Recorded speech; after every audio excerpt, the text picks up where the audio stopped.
Dengan semakin majunya teknologi alutsista tempur di dunia saat ini, memang tidak bisa dipungkiri jika Perang Dunia Ketiga seakan berada di depan mata.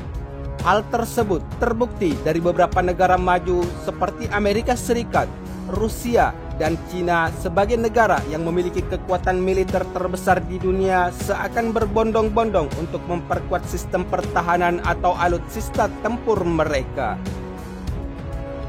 Selain itu, beberapa negara maju di bidang alutsista tempur laut dan udara, bahkan industri rudal antar benua yang memiliki hulu ledak nuklir paling dahsyat sekalipun semakin bertambah jumlahnya.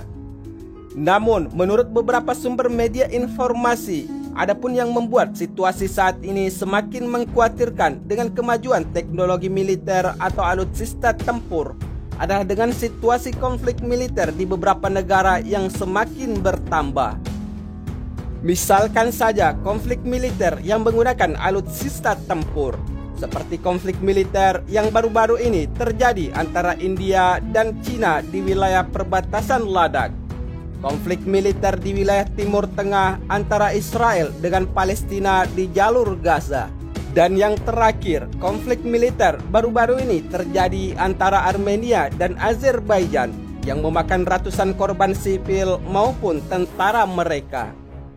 Selain itu, konflik militer yang berpotensi pada pertempuran dan hingga kehancuran negara di dunia ada dengan keterlibatan Amerika Serikat dan negara aliansi NATO yang menebar ancaman terhadap Rusia dan Cina yang juga merupakan negara militer terbesar di dunia. Sementara itu, di sisi lain, untuk memperkuat posisi aliansi NATO di benua Eropa, Amerika Serikat dikabarkan bersedia mengerahkan rudal jarak menengah dan pendek di Eropa untuk menghalangi Rusia yang dianggapnya dapat menjadi ancaman keamanan regional bagi negara aliansi NATO. Selain itu, Amerika Serikat juga siap mengambil langkah serupa di kawasan Indo-Pasifik, yang saat ini di wilayah persengketaan antara Cina dengan beberapa negara ASEAN serta persetegangan Cina dengan Amerika Serikat untuk membendung pergerakan militer Cina, meski Amerika Serikat bukan merupakan pihak dalam perjanjian kekuatan nuklir jangka menengah atau INF.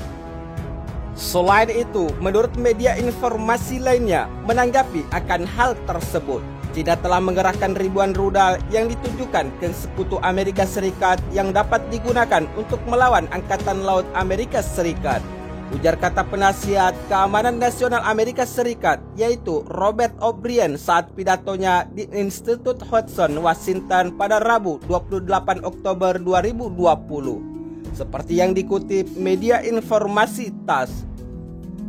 Kendati demikian, dengan adanya kesiapan Washington untuk mengerahkan rudal di Eropa dan menghalangi Rusia, tentunya menyebabkan kebingungan sebab Kementerian Luar Negeri Rusia mengatakan pada Kamis 29 Oktober 2020 jika telah mempertimbangkan pernyataan politis Amerika Serikat tersebut.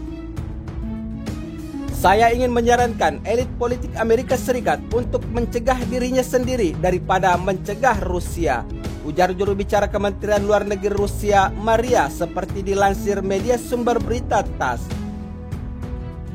Selain itu, beliau menyatakan jika memang tidak bisa dipungkiri keseriusan Amerika Serikat di dalam upayanya untuk menciptakan prasyarat bagi kemunculan krisis rudal baru di Eropa dapat menyebabkan kebingungan yang mendalam, ujar Maria.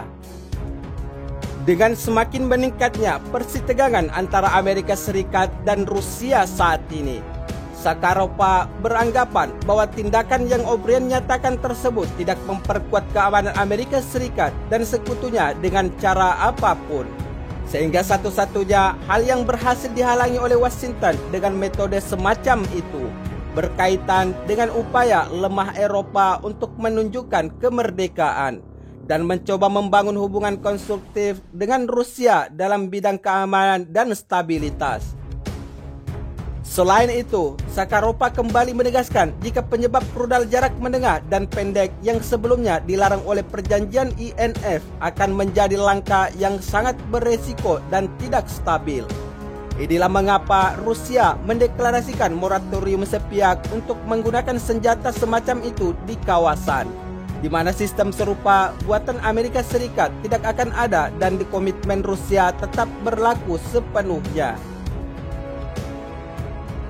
Sementara itu, di sisi lain, walaupun demikian, Angkatan Udara Amerika Serikat telah kembali menembakkan rudal balistik antar benua ICBM Minuteman III tanpa hulu ledak dari pangkalan Angkatan Udara Vandenberg, California. Dalam serangkaian uji peluncuran terbaru, dan rudal yang telah diluncurkan tersebut mampu membawa hulu ledak nuklir, sebagaimana yang telah dilansir oleh beberapa sumber media informasi lainnya.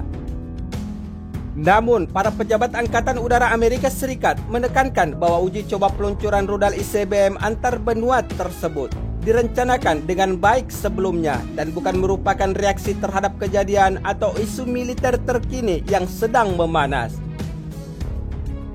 Peluncuran uji coba bukanlah respon atau reaksi terhadap peristiwa dunia atau ketegangan regional, ujar Kepala Angkatan Udara California, Amerika Serikat. Namun, walaupun Kepala Angkatan Udara Amerika Serikat sempat menyatakan jika uji coba tersebut tidak berkaitan dengan peristiwa ketegangan antara Amerika Serikat dan negara NATO lainnya dengan Rusia. Tetapi jika kita melihat peluncuran rudal antar benua tersebut bisa saja digunakan sebagai peringatan bagi negara yang seakan menjadi musuh militer abadi Amerika Serikat dan negara NATO lainnya. Sebab pejabat Angkatan Udara sempat mengatakan jika uji coba penembakan misil antar benua ini adalah bertujuan untuk menunjukkan bahwa penangkalan nuklir Amerika Serikat bekerja dengan cara yang aman, terjamin, andal, dan efektif untuk mencegah ancaman modern dan meyakinkan negara sekutu Amerika Serikat, sebagaimana yang telah dilansir oleh sumber media informasi terpercaya pada Jumat 30 Oktober 2020 kemarin. Namun, menanggapi atas ancaman dan hingga peluncuran rudal ICBM Minuteman III antar benua Amerika Serikat tersebut, sebelumnya Menteri Pertahanan Rusia Sergei Shoigu telah mengatakan jika situasi di perbatasan Rusia dan Belarusia dengan negara-negara anggota NATO tetap bersitegang hingga saat ini. Situasi tidak nyaman tetap ada di perbatasan barat Union State, Rusia dan Belarusia, di mana NATO terus membangun kehadirannya di depan, kata Shoigu pada Selasa 27 Oktober seperti yang dikutip media informasi Reuters. Selain itu, di dalam pernyataan terakhirnya, Menteri Pertahanan Rusia tersebut menyatakan bahwa di dalam situasi militer dan politik saat ini di kawasan, dan juga di tengah tantangan dan ancaman baru, terutama dari terorisme internasional, Kementerian Pertahanan Rusia memandang bahwa penyediaan keamanan militer Union State saat ini adalah bagian dari tugas prioritasnya, ujar Shoigu, Menteri Pertahanan Rusia.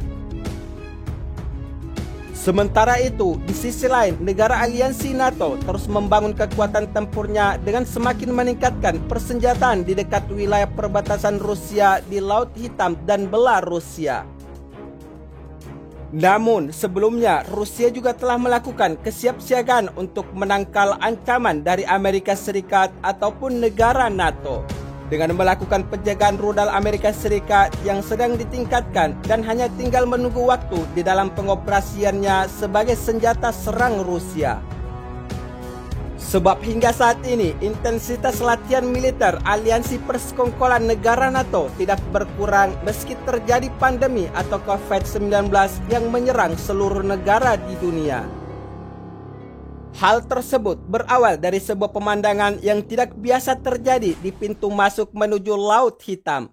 Sebab sejumlah kapal perang canggih berbendera NATO berjejeran satu persatu memasuki wilayah laut tersebut. Namun, kendati demikian, kedatangan sejumlah kapal perang tersebut menjadi pandangan yang tidak lazim hingga dikaitkan dengan pecah perang di Eropa.